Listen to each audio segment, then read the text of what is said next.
tidak jauh di daerah Kalimantan, hiduplah seorang dinamis ibu bersama dengan anak gadisnya yang cantik jelita. Saya cantik, namun sayang perilakunya sangatlah amat buruk. Setiap hari kerjanya hanya berdendam dan tak pernah membantu ibunya. Semua permintaannya haruslah dikabulkan. Suatu hari, seperti biasa, gadis itu mengurung dirinya di kamar. Ia tak mau debu dan itu. Ibu, ada apa nak? Sudah berulang kali kuingatkan, setiap aku bangun tidur, ibu sudah harus merapikan tempat tidurku dan menyiapkan aku air hangat, lulur, dan saribo untukku. Kenapa ibu tidak melakukannya? Kamu itu sudah besar, nak. Seharusnya kamu bisa melakukan itu semua sendiri. Ibu kan tahu aku sibuk. Bukankah kamu di rumah saja? Lalu, kamu sibuk ngapain? Sibuk mempercantik diri lah bu, agar semua orang desa tahu bahwa aku paling cantik di desa ini. Dani, kamu itu sudah dewasa. Seharusnya kamu membantu ibu untuk mencari uang. Upah dari sawah belum tentu untuk mencukupi kebutuhan kita. Sudahlah bu. Karena anaknya yang sangat pemalas, sang ibu hanya bersiap berangkat bekerja di sawah sendiri. Pada sore hari, Darmi menghampiri sang ibu yang sepulang dari sawah. Ibu pulang. Ibu, mana upahnya? Jangan, uang ini untuk membeli beras. Bedakku sudah habis bu, aku harus membeli bedak yang baru. Kamu itu jadi anak jangan cuma minta saja. Kan ibu sudah bilang, kamu harus bekerja untuk dapat menghidupi dirimu sendiri. Ya bu, aja kerja kalau mau. Bukan ketua, jika ibu sebagai Tuhan, ibu sudah tidak khawatir lagi. Kamu dapat menguasai dirimu sendiri. Siapa suruh jadi orang miskin? Aku juga tidak mau dilayani oleh ibu. Baiklah nak, ibu hanya memohon agar kamu tidak malas lagi. Darmi pun langsung pergi ke kamarnya, dan sang ibu yang mendengar ucapan tersebut merasa sedih. Keesokan harinya, Ibu Darmi pergi ke rumah tetangganya yang kaya untuk meminjam sejumlah uang kepada tetangganya. Permisi bu, iya ada urusan apa bu? Kok sampai ke rumah saya? Mari duduk dulu. Ada urusan apa bu? Kok sampai ke rumah saya? Ada apa? Ada apa bu? Udah nggak usah malu-malu, katakan saja. Begini pak, bu, akhir-akhir ini saya sedang kesulitan ekonomi. Apakah saya boleh minjem uang untuk membeli beras? Loh, bukannya ibu sudah dapat upah dari sawah? Apakah tidak cukup? Aduh Pak, masa kamu nggak tahu sih anaknya itu si Darmi? Pasti si Darmi selalu minta apa-apa secara maksa. Benar-benar anaknya tahu diri. Darmi, pasti aku pernah mendengar itu. Bagaimana kita kasih saja? Tidak, uang kemarin saja belum kembalikan. Masa mau memberikan lagi? Tapi Bu, belum lagi keluarga sudah banyak. Uang belanja pun kurang. Sudahlah, kalau masih ini kita cari saja. Ibu kenapa marah-marah sih? Malu tahu kalau sampai kedengaran tetangga. Tapi Pak, Sudahlah, tidak ada namanya rugi kalau kita membantu sesama. Tuhan akan bakal pasti memberikan rezeki kalau kita saling membantu dan bersyukur. Baik Bu, ini ada sedikit uang dari kami. baik Pak, terima kasih. Ya Bu, maafkan saya atas kejadian tadi ya. Maafkan saya Pak, Bu, karena saya tadi kita hal itu di ibu. Oh, tidak apa-apa Bu, Ibu tidak perlu minta maaf. Oh, tidak usah dikembalikan Bu, anggap aja ini sumbangan dari kami. Iya, anggap aja ini sumbangan dari kami. Dan ingat, jangan sampai si Darmi itu tahu. Baiklah, saya akan menggunakan uang ini dengan sebaik mungkin. Baiklah Pak, Bu, saya izin pamit pulangnya. Iya, Bu, hati-hati di jalan. Beberapa hari kemudian, Ibu Darmi hendak ke pasar. Lalu, Ada apa bu? Ayo tempat ibu ke pasar nak. Aku bakal ke pasar jika ibu ingin memberikan aku bedak. Tapi nak, beli bedak jangan mahal-mahal. Mungkin saja uang ibu tidak cukup. Ya sudahlah, begini nih kalau jadi orang miskin. Aku mau ikut jika ibu berada di belakangku. Tapi aku ini ibu nak. Aku tuh malu bu, punya ibu keriput, jelek, hitam, sangat memalukan. Darmi? Oh Darmi kan? Kau siapa? Aku Nina, teman kau waktu kecil. Nina yang anak ibu yang kita jadi itu. Iya, masa kau sudah lupa sih? Iya, tadi aku sampai tidak mengenal dirimu sekarang. Aku udah ada dari orang kampung, bukan kamu pergi merantau. Iya, beberapa tahun yang lalu aku pergi merantau ke kota dan aku dapat suami orang kota. Ini aku dan suamiku balik kampung. Kami baru sampai kemarin. Suamiku ada rencana mau buka usaha kapal di sini. Apalagi ibuku seorang janda hidup seorang diri. Tidak ada saudaraku di sini. Wah, enaknya dirimu. Dapat suami orang kaya. Hidupmu enak juga sekarang. Makanya cepat-cepat kau cari suami, cari yang banyak duitnya, biar hidupmu enak seperti aku. Tak perlu hidup yang susah. Sebenarnya aku pun sekarang sudah baik duit. Ibuku punya usaha yang sukses. Ibuku sering ke negeri seberang untuk berdagang. Aku bisa beli barang sesuka aku yang jadi aku tidak usah mengandalkan laki-laki seperti kau. Lagi pula banyak laki-laki yang mengantar cintaku, tapi aku yang tak mau. Kau lihat para laki-laki di sana. Aku lewat pun mereka sudah pasti terpesona denganku. Tagaknya kau ini Darmi. Cewek, mau kemana manis? Benar kan? Iya, aku percaya sekarang. Dan itu lihatnya kau tambah cantik Darmi. Aku memang cantik. Oh ya Darmi, jualan kaki ini tuh cantik banget. Bukan? Kan? Kau sudah buta kan? Ibu tua dan unsur seperti itu. Kau bilang itu ibuku. Tidak sudi aku memiliki ibu seperti dia. Ajak Darmi dan Nina bertemu dengan Ayu. Lalu mereka mengajak Ayu untuk berbincang bersama. Loh Darmi, ada Nina juga. Wah, lambat juga bertemu. Gimana kabar kalian? Tidak tahu buruk? Hai Ayu, bagaimana kabarmu? Aku baik-baik saja. Oh iya, gimana di kota? Di kota sangat enak, tapi aku lebih suka udara di sini. Udara di sini dari memang sangat segar. Oh iya Darmi, semakin dewasa kamu semakin cantik deh.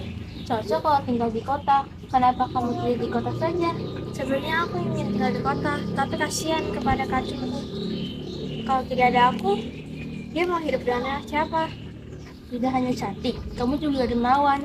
Hebat banget loh. Aku baru sadar kamu datang ke sini bersama pembantumu. Sebenarnya dia itu bagus. Aku memperkerjakan dia agar dia dapat hidup di sini. Jarang loh ada yang sepertimu. Kagum aku Darmi, udah cantik, baik pula hatinya. Bisa aja kamu. Ngomong-ngomong, tahu gak? Saat aku pergi merantau, aku melihat seorang wanita membeli bedak di pesisir pantai. Hah? Bedak? Iya, tetapi bedak itu sangat ajaib. Sungguh? Iya. Ngomong-ngomong, tahu gak? Saat aku pergi merantau, aku melihat seorang wanita menjual bedak sekeranjang penuh. Bedak? Iya. Tapi bedak itu sangat ajaib. Sungguh? Iya. Bagaimana kalau kita berbelanja bareng? Ayo, Sepertinya aku tidak bisa. kapan lagi ya kita ngobrol. Oke, bye. Keesokan harinya, siang hari yang terik, para pemuda itu sedang berbincang bersama dan tak sengaja melihat Darmi dan sang ibu melewati mereka. Kalian dengar tidak? Katanya di desa kita ini ada gadis yang sangat cantik. Sungguh? Iya, kata orang-orang di desa sih begitu. Coba lihat wanita itu, cantik sekali kan? Iya, wanita itu bagaikan bidadari surga, elok parasnya. Tak sanggup aku menahan untuk menatap keindahannya. Bahkan wanita itu lebih cantik daripada bunga mawar. Tunggu dulu, jangan-jangan wanita itu yang dimaksud oleh orang di desa ini menurut ceritamu, apakah dia itu? Mungkin saja. Rasanya aku tertarik untuk mengenalnya. Tapi yang di belakang itu siapa? Entahlah siapa dia itu. Aku kasihan sekali melihat wanita tua yang di belakang itu. Apa mungkin dia itu... Jangan berpikir macam-macam, tidak boleh menduga orang yang tidak baik. Kamu mau kemana? Mau berkenalan dengan dia? Aku ikut. Hai cantik, bolehkah aku berkenalan denganmu, hai gadis cantik? Tentu saja. Nama aku Darmi. Nama aku Asep, senang berkenalan denganmu. Tapi siapa orang yang di belakangmu itu? Dia hanyalah budakku. Dia tidak dapat melunasi utangnya padaku, makanya aku menjadikan dia sebagai budakku. Kau yakin dia itu budakmu? Kalau dilihat dari wajahmu, dengan dia layaknya mirip seperti seorang ibu dan anak. Iya, dia hanya budakku. Kau tidak tahu apa-apa, tidak usah banyak bicara. Aku hanya bertanya mengapa kau seperti itu. Karena engkau berbicara seperti itu, seolah kau menuduhku. Makanya aku marah.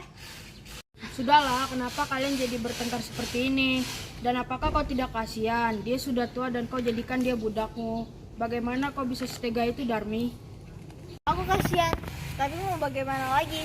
dia harus menghidupi keluarganya. Kalau aku tidak ada, siapa yang akan memperkerjakan dia? Dia mana mungkin bisa makan. Budakku ini hanya bisa mengandalkan uang dariku saja. Lagi pula, kalau aku tidak memperkerjakan dia sebagai budakku, pasti sekarang dia menjadi pengemis. Sudahlah, kalian tidak perlu ikut campur dengan urusanku. Nah, tapi aku ini ibumu, mengapa kalau bicara seperti itu? Sudah, kau diam saja, dasar tidak berguna. Darmi, kenapa kamu nodong orang itu? Dia itu sudah tua. Hargai orang ini meskipun dia budakmu. Sudahlah, walaupun rupanya sangat cantik, tapi dia berhati jahat. Hei, apa maksudmu? Sudahlah, kita pergi saja. Beberapa minggu setelah kejadian itu, Darmi marah karena sang ibu tidak menepati janjinya. Darmi, ayo keluar. Tidak mau. Kalau ibu tidak menepati janjiku, aku tidak ingin keluar. Darmi, ayo keluar, ibu ingin bicara. Apa sih, Bu? Nah, ibu janji, kalau penjual pakai soft terbaik, ibu pasti akan memberikan barang yang kau inginkan. Jika ibu tidak memberikan barang ajaib yang kuinginkan, aku tidak segan-segan mengusir ibu dari rumah. Tegas sekali kamu, Nak. Aku tidak peduli, Bu. Ibu, mana barang yang kuinginkan? Sabar, Nak. Ibu belum mendapatkan uang untuk membelikan barang yang kau inginkan. Dasar tidak berguna. Jika 1 minggu lagi ibu tidak memberikan bedak ajaib yang kuinginkan, aku tidak segan-segan mengusir ibu dari rumah. Tegas sekali kamu, Nak. Mendapatkan uang tidak semudah itu. Aku tidak peduli mencari uang susah atau tidak susah. Yang kuinginkan hanyalah bedak ajaib yang kuinginkan. Seorang pemuda bernama Asep pulang ke rumahnya dan mengobrol kepada orang tuanya tentang gadis cantik bernama Darmi. Ternyata Asep merupakan seorang anak dari Pak Seno dan Bu Seno. Assalamualaikum, Pak. Waalaikumsalam. Dari mana kamu? Aku habis bertemu dengan teman-temanku, Pak. Oh, begitu. Ibu mana, Pak? Ibu ada di dalam lagi nyetor minyak sore. Oh ya, Pak. Beberapa minggu lalu, aku dan teman-temanku sempat bertemu dengan seorang gadis yang sangat cantik di desa ini. Seorang gadis yang cantik. Iya, Pak. Ia sangat cantik sekali. Ini makanan apa? Siapa nama gadis yang kau ceritakan barusan? Gadis itu bernama Darmi. Darmi. Ya, bahkan ia mempekerjakan seorang wanita yang dijadikan budaknya. Namun jika diperhatikan, Darmi dan budaknya memiliki wajah yang cukup mirip, bahkan seperti ibu dan anak. Aku jadi tidak yakin bahwa itu budaknya. Bu, memangnya di desa ini namanya Darmi ada 2? Tidak, Pak. Darmi hanya ada 1 di desa ini. Dan sudah pasti dimaksud Asep adalah anak dari seorang janda miskin yang di desa kita ini. Apa benar, Bu? Tentu benar, Nak. Darmi adalah seorang anak gadis yang durhaka kepada ibunya. Dia selalu mengaku secara maksa. Bahkan sang ibu rela melakukan apapun demi anak gadisnya. Sayangnya, Darmi tak pernah puas. Dia sangatlah malas, tak mau bekerja membantu ibunya.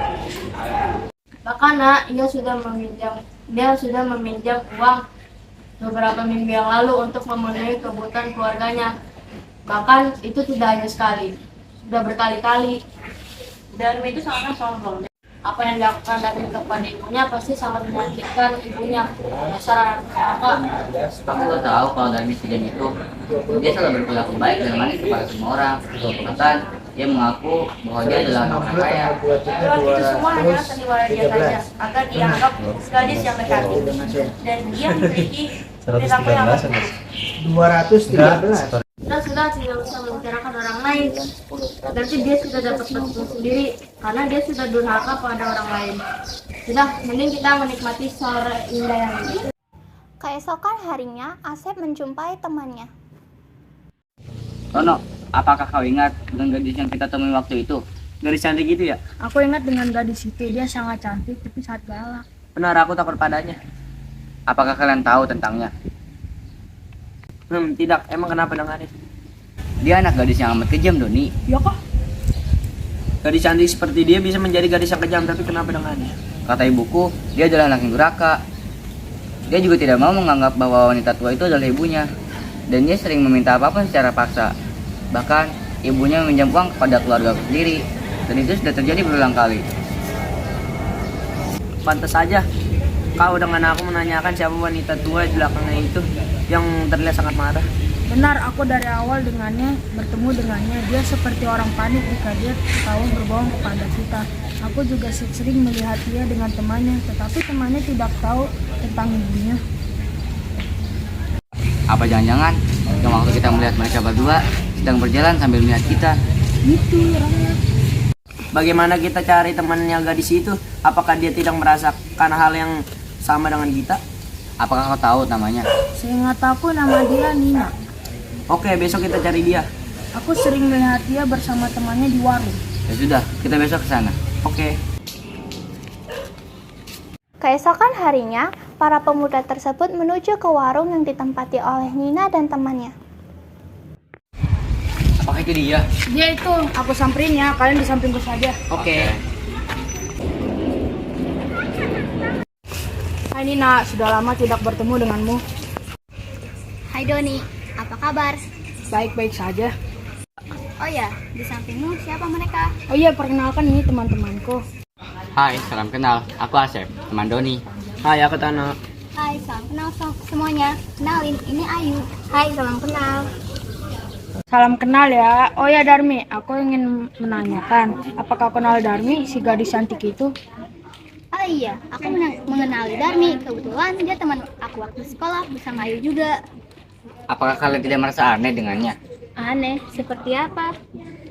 Aku pernah bertemu dengannya. Aku menanyakan siapa wanita tua di belakangmu, dan ia menjawab dengan kasar kepada kita. Aku juga pernah menanyakan hal yang sama dan dia menjawabnya dengan sombong. Apalagi lagak dia seperti tante. Aku pernah ceritakan oleh ibuku bahwa dia adalah anak yang durhaka. Oh iya kah? Bagaimana kamu mengetahuinya? Aku kira dia sangatlah baik dan ramah. Ramah, dia kejam kau tahu. Wanita tua di belakangnya itu, dia adalah ibunya. Benar, ia bukan budaknya, dan ia selalu meminta apapun secara paksa kepada ibunya. Dia juga tidak mau membantu ibunya. Dasar gadis pembohong, kejam dan durhaka. Bagaimana kita menemuinya? Aku sudah sangat kesal dengannya. Kalian tahu dia di mana? Tentu kami sering lihat dia dengan ibunya. Ayo kita temui dia. Saat mereka semua sampai di rumah Darmi, Nina memanggil Darmi. Darmi, ya nak. Darmi, kita bertemu lagi. Iya, kita ketemu lagi. Hai Darmi, apakah kau masih ingat dengan kami? Hai Darmi. Hai. Rame-rame, kau berbohong ya kepada kami. Berbohong tentang apa? Udah, kau jangan pura-pura nggak tahu. Apaan sih kalian? Dia mengaku. Tentang apa? Kau berbohong kepada kami kalau wanita tua di belakangmu itu bukan budakmu. Dia itu bukan ibuku, aku tuh jijik sekali dengan dia.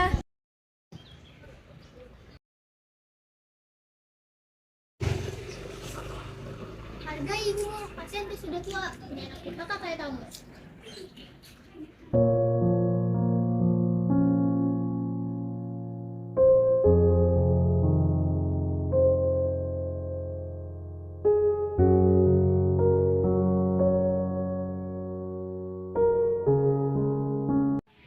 Satu minggu kemudian, Darmi kembali menanyakan permintaannya kepada sang ibu. Kenapa ngelakuin kan? Pasti ibu sudah membelikannya kan?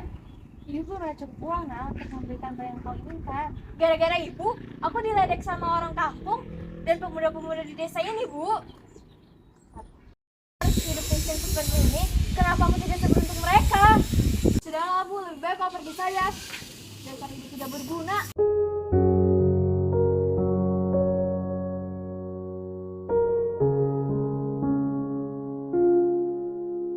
Kamu ini sudah benar-benar keterlaluan, nak.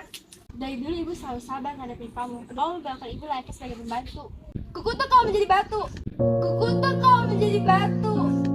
Kukutuk kau menjadi batu. Ibu, kenapa kakiku kaku, Bu? Bu, maafkan Darmi, Bu. Bu, maafkan Darmi. Darmi tidak akan mengulangnya lagi, Bu. Maafkan ibu, nak. Ibu! Anak gadis itu meratap dan menangis memohon kepada ibunya. Akan tetapi semuanya terlambat. Apa hendak dibuat? Nasi sudah berubah menjadi bubur. Hukuman itu tidak dapat lagi dihindari. Gadis durhaka itu hanya bisa menangis menyesali perbuatannya itu.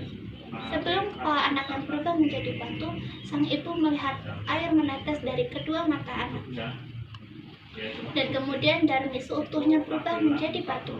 Oleh masyarakat Kalimantan setempat menamai batu tersebut dengan batu menangis. Dari cerita rakyat Batu Menangis, kita dapat mengambil pelajaran bahwa kita sebagai seorang anak hendaknya harus berbakti kepada orang tua kita. Ibu adalah orang yang telah mengandung, melahirkan, dan merawat kita dengan penuh kasih sayang. Seperti apapun rupa orang tua kita, baik miskin ataupun kaya, mereka tetaplah orang tua kita yang harus kita hormati, kita sayangi, dan kita rawat sepenuh hati. Hormati orang tuamu, maka akan datang keberkahan dalam hidup.